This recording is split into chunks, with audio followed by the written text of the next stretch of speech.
Let's talk, ladies and gentlemen. Today is July the 25th, 2020.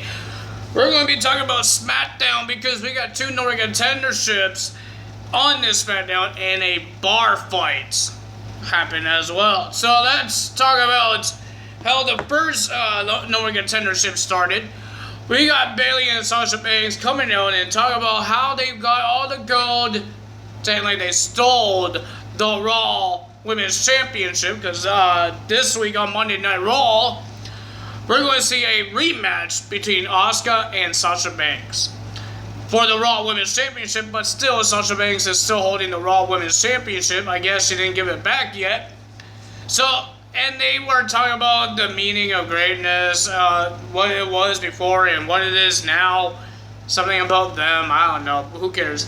And then we had Nikki Cross and Alexa Bliss coming on, and Nikki Cross was on fire and getting angry because she got cheated out of her match at Extreme Rules, and she wants another shot. Bayley says you could get another shot if you could beat a former women's champion, your best friend, Alexa Bliss. Alexa Bliss didn't want to do the match, but Nikki Cross says we have to, and she shoved Alexa Bliss on top of the ramp, saying they have to, and she ran into the ring, and the match started. It was a pretty decent match. It wasn't that bad, but the winner of that match will be rolled up from Nikki Cross. Nikki Cross gets the 1-3, and she gets a shot at the title next week on SmackDown. Pretty decent match. Not bad. But ladies and gentlemen, we got Matt Riddle versus Tony Nese. It was an okay match. This is just to make Matt Riddle get some good, get some momentum because he has his first rivalry. He did beat Tony Nese in this match, and then he called out King Corbin. King Corbin had some words to say. I didn't really care because King Corbin is boring. Nobody cares about him. He's a good heel. It's just I don't like the heel guys. So, and all that happened, and then we saw Tony Nese trying to attack Matt Riddle from behind, and then he got kicked in the head by Matt Riddle. So that's the end of that. Then we had a fatal four-way match to become the number one contender to the Intercontinental Championship for next week. We're going to see Gran Metalik versus Lindsay Dorado versus Shorty G and versus Drew Gulak.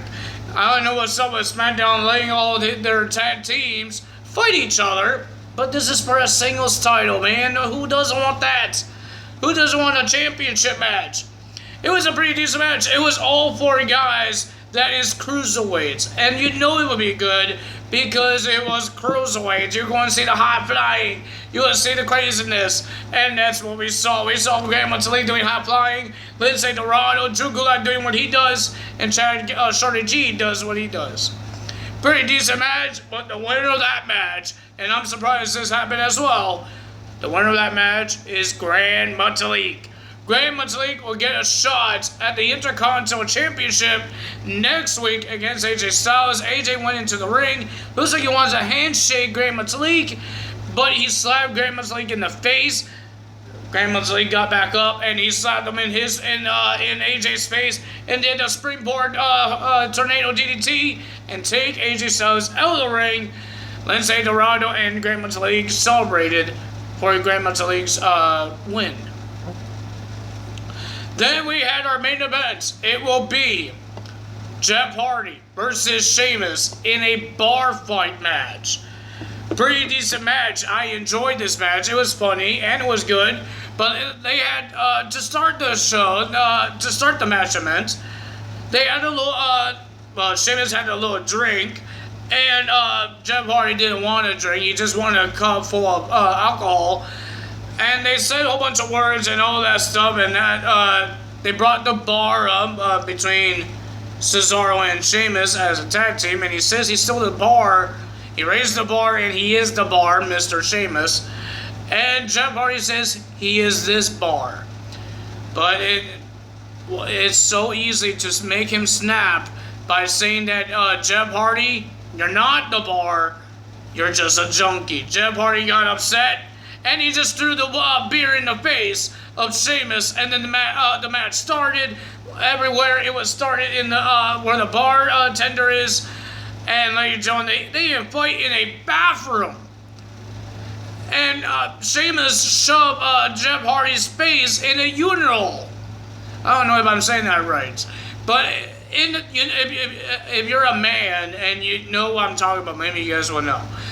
The women won't know, but the men will know, because it's the men's bathroom. And then Jeff Hardy shoved Mr. Sheamus into a bathroom stall, and then it looks like he was hiding.